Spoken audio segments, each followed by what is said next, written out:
खुशखबरी खुशखबरी जगत गुरु तत्वदर्शी संत रामपाल जी महाराज की पावन उपस्थिति में पूर्ण ब्रह्मा कबीर साहिब जी के 629वें प्रकट दिवस के शुभ उपलक्ष्य में 27, 28 एवं 29 जून 2026 को विशाल भंडारे, आध्यात्मिक प्रदर्शनी, निःशुल्क नाम दीक्षा, अखंड पाठ का आयोजन किया जा रहा है। आप सभी श्रद्धालुओं को सपरिवार सादर आमंत्रण।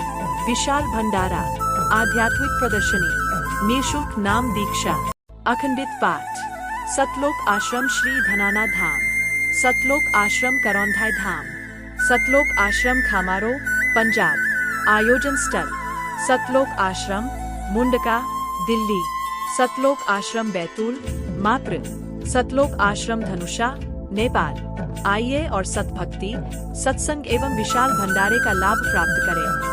सत सारे।